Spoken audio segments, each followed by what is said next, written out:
अब कह देते हैं मुंह से पर भूल जाते हैं। हाँ बस हाँ, जितना आप नाम जप करोगे उतने वो राग को काटता है। जो सांसारिक राग है, शरीर राग है, भोगों के प्रति राग है, तो फिर विराग होता है। जो अंदर की सब बातें हैं, देखो भजन का जो मार्ग है ये अध्यात्म का मार्ग है, मतलब आंतरिक मार्ग है। ये बाहरी ज्यादा क्रियाओं पर, इस पर, ये क्रियाएं तो प्रारंभिक हैं, ये बाहरी क्रियाओं पर आधारित नहीं है। अब आप देख लो, एक महापुरुष क्रिया कर रहे हैं, कठोता में चमड़े को धो रहे हैं, और आंतरिक अध्यात्म में इतना उच्च कोटि की अवस्था है कि उसी कठौते के चमड़े के धोवन में सब सिद्धियां विराजमान है। गंगा जी, सब सिद्धियां उसी में विराजमान है। बिल्कुल पक्का समझ लो। एक बार एक ब्राह्मण देवता काशी के वहीं से निकले, कहा रैदास जी भगत बनते हो कभी तो गंगा नहाओ, देखो हम रोज गंगा नहाते हैं। तो उन्होंने कहा पंडित जी हमारे पास समय नहीं, इतनी सेवा है, भगवत सेवा, संत सेवा और ये अपनी निज सेवा, दो केला दिए, बोले गंगा जी को कह देना कि हम तो आ नहीं पाए लेकिन आपके हाथ से भेजा, उनको दे दे। तो जाके जे हुई कहा तो गंगा जी में हाथ प्रकट हो गया। कि पंडित जी ने सोचा रोज गंगा नहाता हूँ, मंत्र पढ़ता हूँ, इतना सब, हाथ तक ऐसा चमत्कार नहीं हुआ।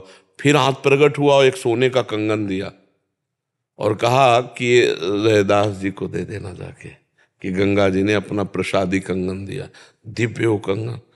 पंडित जी ने मन में सोचा कि कंगन इतना कीमती हीरे से जटित है, कोई रैदास जी ने तो देखा है नहीं, जेब में डाल लिया।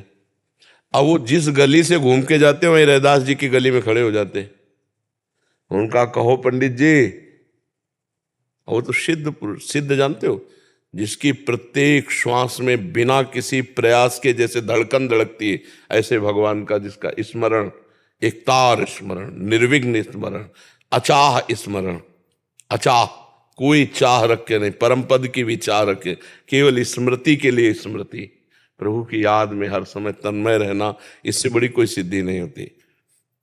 उनका कहो पंडित जी, बार बार। अब उनकी हिम्मत नहीं पड़ रही, फिर मन में आया कि यार ये सिद्ध पुरुष है, गंगा जी का हाथ प्रकट हुआ, केला लिए, ये तो बड़ी मुश्किल से निकाला और कहा कि ये गंगा जी ने आपको कंगन दिया। तो उनका नहीं, आप ही रख लो, हमें इसकी जरूरत नहीं। अब एक दिन उनकी पंडिताइन रानी के पास गई, तो एक कंगन पहने थे, रानी ने देखा ऐसा तो हमारे पास भी नहीं है, तो कहा इसकी जोड़ी। तो अब जोड़ी कोई बनाने वाला नहीं, तो रविदास जी से, रविदास जी से जाके ब्राह्मण ने कहा कि तुम ऐसे कठौते में हाथ डाला तो कहा तो वो तो गंगा जी ने दिया। तो बोले ये भी गंगा जी ने दिया। बोले मन चंगा तो कठौती में निरंतर नाम रटते हुए अपना, क्रिया कैसी है, भगवान क्रिया नहीं भाव देखते हैं। बड़ी पूजा पाठ वाली क्रिया, इसके बाद निकले घर से, वही बेईमानी, वही छल कपट झूठ, कभी भगवान पूजा स्वीकार नहीं करेंगे। वो सब पूजा राख हो जाती है।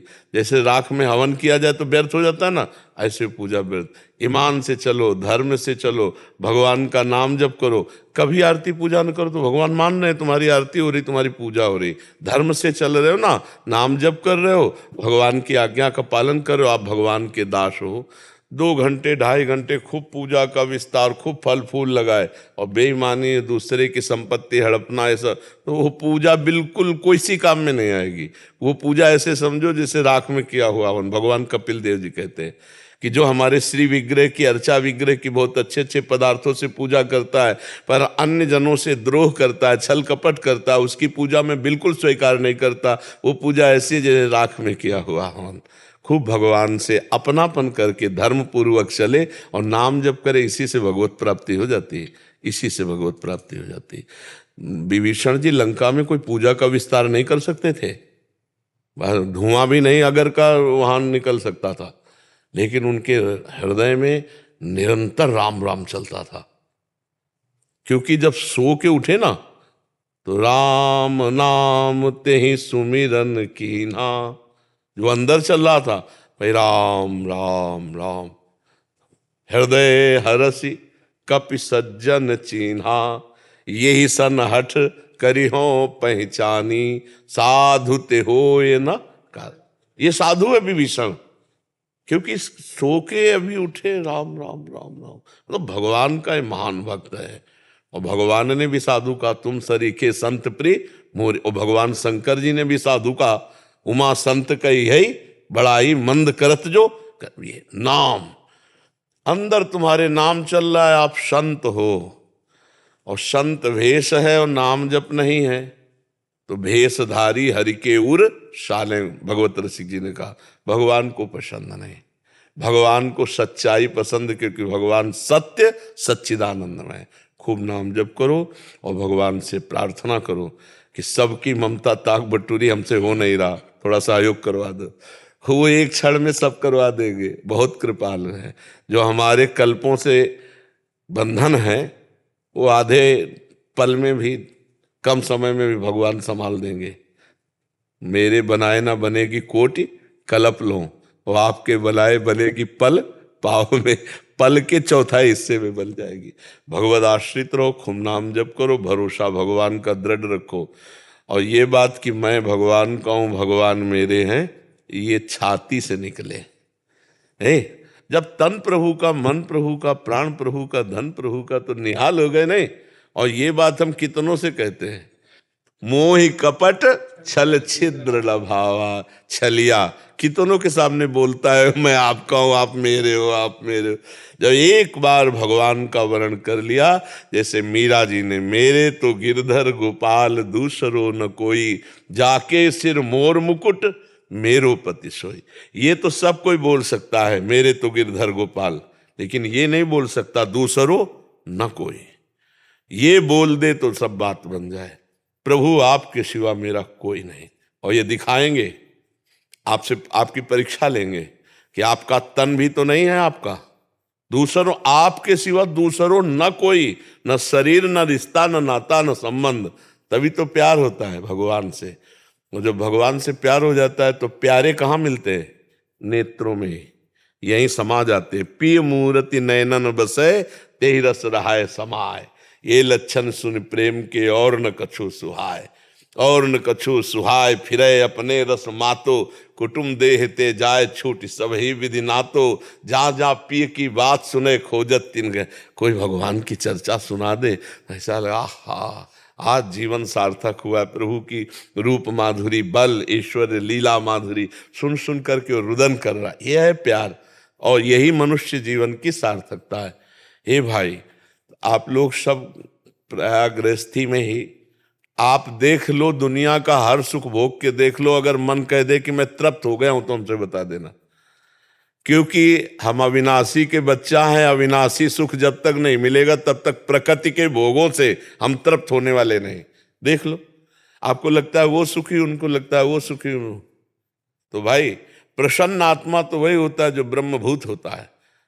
प्रसन्नता इन भोगों में नहीं, हर्ष है, और हर्ष का द्वंद्व है शोक, और हर भोग नाशवान है। मान लो सुंदर पुरुष मिला, सुंदर पत्नी मिल गई, कितने दिन, कुछ दिनों के बाद आपका मन उदास हो जाएगा, क्योंकि वो सुख नहीं चाहता। फिर उसको खोजने की कला पता नहीं, तो खोजेगा बहिर्मुखी, बाहर है तो फिर किसी दूसरे शरीर को चयन करेगा। वो तीसरे पापाचरण करते हुए वो हृदय जलता रहता है, कभी तृप्ति नहीं मिलती। और एक बार देख लो नंद नंदन से प्यार करके, एक बार देख लो दशरथ नंदन से प्यार करके। जो एक बार इनसे प्यार किया, तो गोस्वामी जी कह रहे ना, बहुत बात समझने की है कि जाकी कृपा लवलेस ते, मति मंद तुलसी दास हूँ, पायो परम विश्राम, राम समान प्रभु नाही कहूँ। परम विश्राम प्राप्त कर ले। हमारे प्रभु का ऐसा स्वभाव, जैसे हमने मान लिया ना कि आप मेरे और मैं आपका, और अब हमारा भारी गलत आचरण हो जाए और फिर हमें याद आया, प्रभु की तरफ देखा, तो वो कभी नाराज होके नहीं मिले।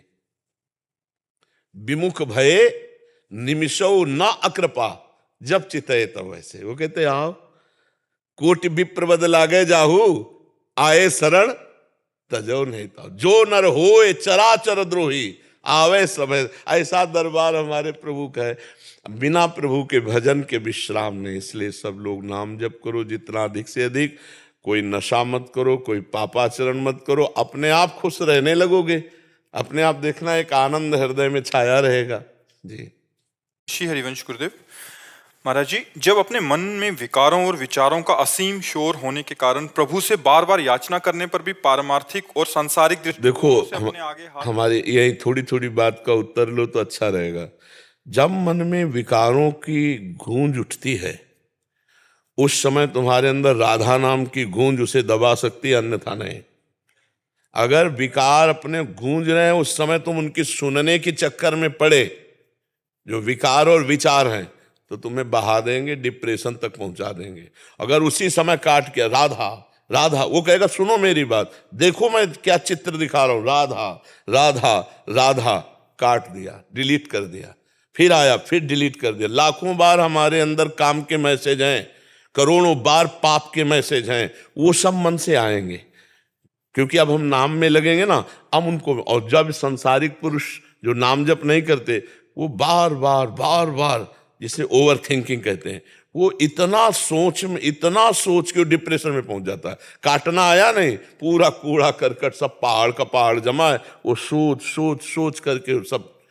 हमारे पास डिलीट करने वाली मशीन है, राधा राधा। आप करके देखो, जहां आपके अंदर विकारों को राधा राधा राधा, मन कहेगा चुप रहे, शांत रहे, मत जब, सुन देख मैं क्या दिखा रहा हूं, बड़ा सुख मिले, राधा राधा, वो पूरा पानी फेर देगा मन की चाल पर पूरा। इसी नाम के बल से हम इस मन को अपने अधीन करते हैं। ये जो विकारों का पुंज और विचारों का पुंज है, इसी को तो शांत करना है। शांत विचार, कोई गलत विचार नहीं। अपने आप आपको ऐसे जैसे दूध रख दो ना गैस में, उफान आती, ऐसे आनंद की उफान आती।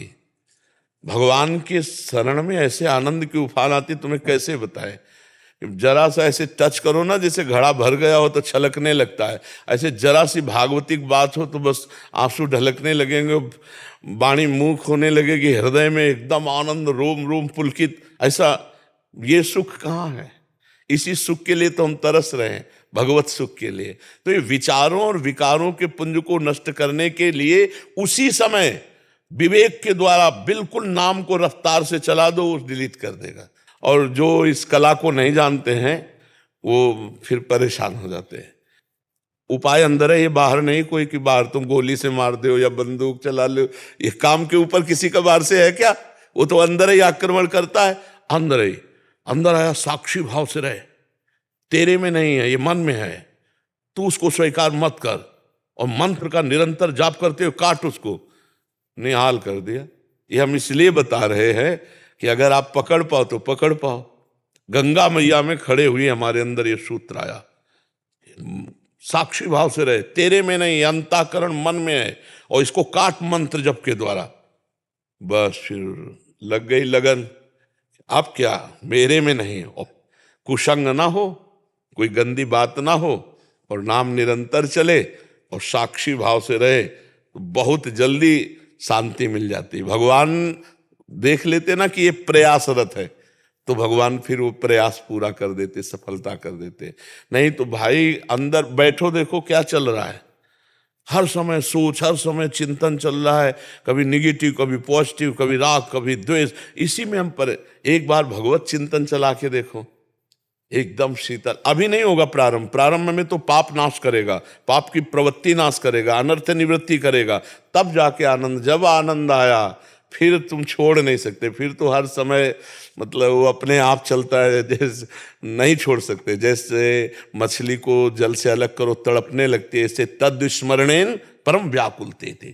जरा सा भगवत विस्मरण का भाव आया तो वो व्याकुल हो जाता है, राधा राधा राधा राधा राधा राधा। और धन्य है जीवन इन किन प्रकारेण, जैसे भी आवे, जो नाम जप कर रहे हैं। पक्का समझ लो, अगर दिन में थोड़ा भी नाम जप करते हो बच जाओगे, बच जाओगे। यमराज के खाते में थोड़ा भी नाम पहुंचेगा ना तो होश उड़ जाएंगे उनके, और वो हिसाब में भारी पड़ जाएगा नाम, और आपको बचा लेगा दुर्गति से। ये अभी तो नहीं समझ में आएगा, अगर ये बात हमारी पकड़ के नाम जप करोगे तो जब हिसाब होगा तब तुम्हें समझ में आ जाएगा कि इस नाम में कितनी अपार सामर्थ है, अपार सामर्थ है जी। रोहन जी पंचकुला से। राधे राधे। राधा वल्लभ श्री अरविंद महाराज जी, आपके चरणों में कोटि कोटि प्रणाम। महाराज जी, मैं आपसे YouTube के माध्यम से पिछले 2 साल से जुड़ा हूँ। आपके दिए मार्ग पर चलने से मुझ में काफी बदलाव आए हैं और बुरी आदतें भी छूट गई हैं, परंतु महाराज जी रस-इंद्रिय को नियंत्रित रखना आज भी बहुत मुश्किल हो रहा है। सब पकवान खा लिए हैं पर फिर भी ऐसा लगता है कि एक और बार। हाँ, ऐसा इसे तृष्णा कहते हैं। केवल रसेंद्री की नहीं, जनेन्द्री की भी, नेत्रेंद्री की भी, श्रवणेन्द्री की। मनाखष्टान इंद्रियाणी प्रकृति स्थानी कर सती। मन 5 ज्ञानेंद्रियों के साथ विषय भोगों की तृष्णा में ये भटकता ही रहता है। हाँ, किसी किसी में एक एक की ज्यादा प्रधानता हो जाए। जैसे कोई जनेन्द्रीय विषय काम भोगने में बहुत रुचि रखता है, कोई खाने में बहुत रुचि रखता है, कोई देखने में रुचि रखता है, कोई सुनने में रुचि रखता है। इस तरह की अलग अलग रुचियां प्रधान होती, पर होती 5 हैं। और शब्द, स्पर्श, रूप, रस, गंध, ये प्रकृति के भोगने में मन को बहुत अच्छा लगता है, लेकिन कहीं उसको तृप्ति नहीं मिलती, इसलिए भटकता रहता है। इसको तृप्ति मिलेगी श्री भगवान में। आज तक कभी तृप्ति नहीं मिली। पहली बार थोड़ी जन्मे हो, बहुत बार जन्म हो चुका है। अब हम पहली बार थोड़ी ये बात है, बहुत जन्मों से बात है। इसी को मिटाने के लिए हमें मनुष्य जन्म मिला है। साधन धाम मोक्ष कर द्वारा, इन्हीं बंधन से मुक्त होना है। तुम थोड़ी खाते हो, रसेंद्री उसका स्वाद लेती है, और तुम रसेंद्री से बहुत अलग हो। तुम सच्चिदानंद स्वरूप हो, और रसेंद्री प्रकृति की है। प्रकृति को इस परमात्मा स्वरूप ने पकड़ लिया है। बंधियो कीर मरकट की नाई। सुख बुद्धि से बंदर जब मटकी में छुहारे थे तो दोनों हाथ ऐसे डाल दिए, अब कस के छुहारा लोभ से पकड़ लिया। अब मटकी उसको पकड़े है ऐसा उसको भ्रम हो गया। अगर वो छुहारे छोड़ दे तो मुक्त है, लेकिन वो ऐसे 5 इंद्रियों से हमने प्रकृति को पकड़ रखा है। ये प्रकृति है शरीर, ये हमारा थोड़ी स्वरूप है। ये तो प्रकृति का 5 भौतिक एक ढांचा है। ये मैं थोड़ी हूं। क्यों बच्चा, मैं तो लग रहा है? नहीं लग रहा। यही बंधन है। ये जो ढांचा है, गाड़ी होती, गाड़ी मैं थोड़ी हो जाता हूं, पर गाड़ी में तन्मयता हो जाए तो मैं का बोध होने लगता है। जैसे किसी से कहे ए रिक्शा, वो खड़ा हो जाएगा जी, तो बोला तू रिक्शा है क्या, पर वो रिक्शा चालक है ना, तो उसकी तन्मयता है रिक्शे पे, वो खड़ा हो जाएगा। वही कुछ दिन के बाद अगर पैसा से टैक्सी खरीदे तो ये टैक्सी, वो खड़ा हो जाएगा। फिर बोले ये रिक्शा, नहीं खड़ा होगा, क्योंकि उसने तन्मयता टैक्सी पे कर ली। ऐसे ही हम जिस शरीर में जाते हैं, ये हमारी गाड़ी है, हम इसको मैं मान लेते हैं, तो हम कहलाते हैं जीव। नहीं, हम परमात्मा स्वरूप हैं।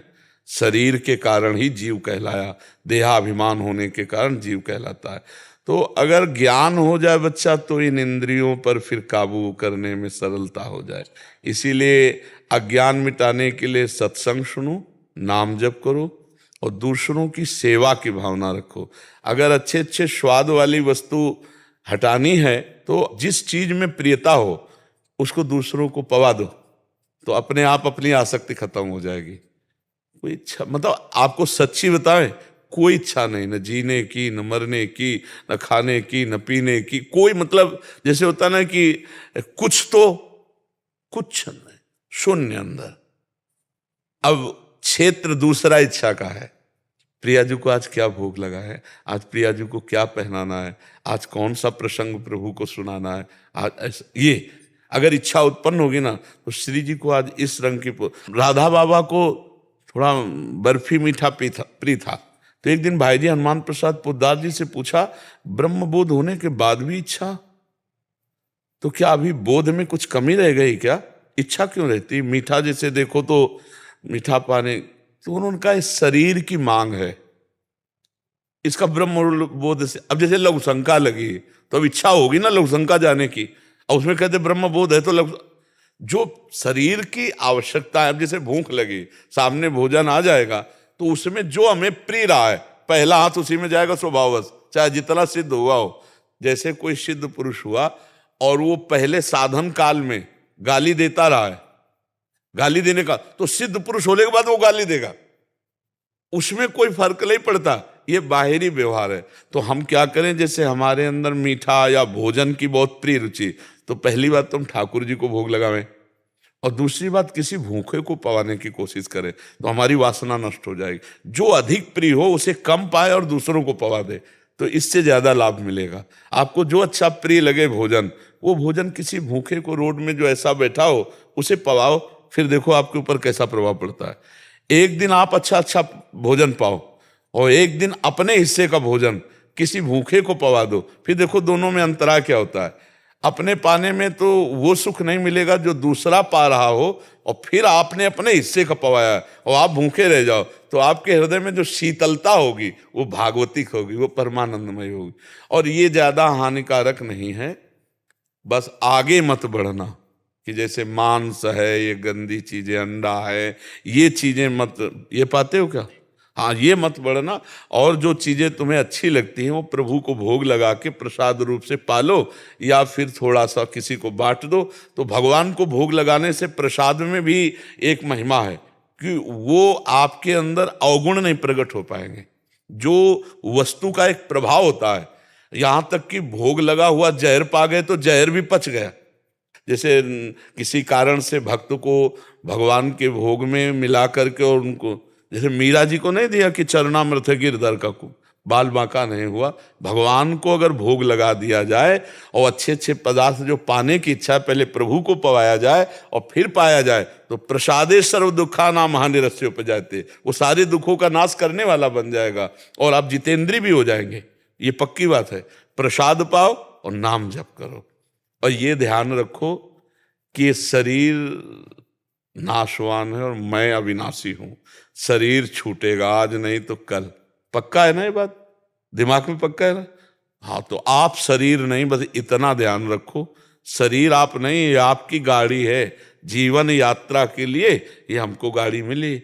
जैसे पैसे के अनुसार गाड़ी नहीं होती, ऐसे देखो, अलग अलग देखो। कोई बहुत विवेकवान, बुद्धिमान, बहुत सुंदर, स्वस्थ, ऐसे कोई कम बुद्धि वाला, कोई अंग विहीन। ये गाड़ी है, जैसा पुण्य है वैसी गाड़ी मिली आपको।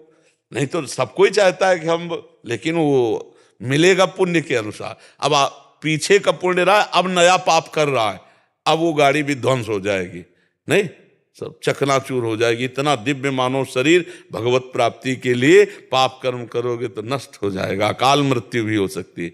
इसलिए तुम्हारा कोई विशेष इसमें चिंतन का विषय नहीं, बस उसे भगवान को लगा करके और नाम जप जरूर करो। बच्चा साधक आए थे, वो ग्रस्त में रहते थे, कह रहे लहसुन प्याज, क्योंकि वैष्णव पद्धति में भोग नहीं लगाया जाता, तो कह रहे लहसुन प्याज छोड़ तो दिया 1 साल में, बट जो प्याज की याद आती है ना, मतलब वो क्रिच क्रिच, वो सलाद में जैसा होता था। भगवान की याद नहीं आती, प्याज की मतलब वो याद भूलती नहीं है यार। अगर प्याज या काटा जाए तो दुर्गंध हो जाएगी, नहीं हो जाएगा? वो कहते हैं कि क्या बात है, मतलब छोड़ तो दिया, बट वो जब उसकी याद आती है ना, मतलब सारा बिरह सता। एक बार प्याज के खेत में ले जाए उसको, और प्याज मन दो मन करके कि अब इसी को खा, इसी को देख। एक हमारे अंदर की एक जो चाहत है भोगों की, यही मिटाना अध्यात्म का कार्य। ये मिट जाए तो सब एक जगह। भैया, एक किसान हल जोतता है ना, और आधा किलोमीटर दूसरा किसान हल जोत रहा होता है, और उसकी तमाकू खत्म हो गई हो, तो इतनी तमाकू के लिए वो आधा किलोमीटर जाएगा, वहां से तमाकू लेके आएगा, बनाएगा, खाएगा। एक एक चीज बांधे हुए है। जो जिस व्यसन में है, जो जिस नशे में है, वो उसके बिना। अब ये सब वस्तुओं का अपना प्रभाव है, लेकिन भगवान की याद आवे, भगवान की याद में कोई रोए, वो धन्य है, उसका जीवन धन्य है। अच्छा, हम कह रहे हैं कि कोई भी निषिद्ध पदार्थ ना हो, और 56 भोग हमारे ठाकुर जी के लगते हैं। 56 भोग लगते हैं ना, 36 व्यंजन 56 भोग। खूब बढ़िया भोग लगाओ ठाकुर जी को और पाओ, प्रसाद मान के पाओ, तो वो तुम्हें बाधा नहीं पहुंचाएगा। डायरेक्ट पाने से आसक्ति होगी, और जब प्रभु ने पाया है तो मेरी श्री जी ने पाया, मेरे ठाकुर जी ने पाया, वो प्रसाद जो है मंगल करने वाला सबको चाहिए। जैसे आप ठाकुर जी को भोग नहीं लगा सकते, आपके सामने थाल आई है, 1 मिनट ऐसे कर लीजिए, 1 मिनट भगवान का ध्यान कीजिए और हे भगवान आप पाइए। 1 मिनट में क्या जाता है, रुक जाइए, 1 मिनट थोड़ा भगवान का स्मरण कीजिए और जय हो प्रभु आपकी, और बस पाओ, हो गया, भोग लग गया। यहाँ भी भगवान बैठे हुए हैं, बाहर भी भगवान को अर्पित कर दिया। तो हमें लगता है कि प्रसाद से बढ़कर स्वादिष्ट कोई वस्तु नहीं होती। देखो आप मंदिर में इतना पेड़ा का टुकड़ा मिल जाए तो कैसा लगता है। गांव में जब सत्यनारायण की कथा होती थी ना, तो पंचामृत और पंजीरी बटती थी। घर में 10-12 लीटर दूध है, सब चीजें व्यवस्था है, लेकिन जो नारायण को भोग लगा, वो चरणामृत, जब पंचामृत मिलता है इतनी पंजीरी, तो लगता है दोबारा लाइन में खड़े हो जाते हैं। प्रसाद में एक अलौकिक स्वाद होता है। तो हम अपने घर के भोजन को प्रसाद बना कर पाएं तो हमारे हृदय में उसकी आसक्ति नहीं रहेगी, और समस्त दुखों का नाश करने की सामर्थ्य भगवत प्रसाद में होती है, और भगवान की प्रीति देने में समर्थ है भगवान का प्रसाद। जैसे चरणामृत है ना, रोज चरणामृत पियो। अकाल मृत्यु हरणम सर्व व्याधि विनाश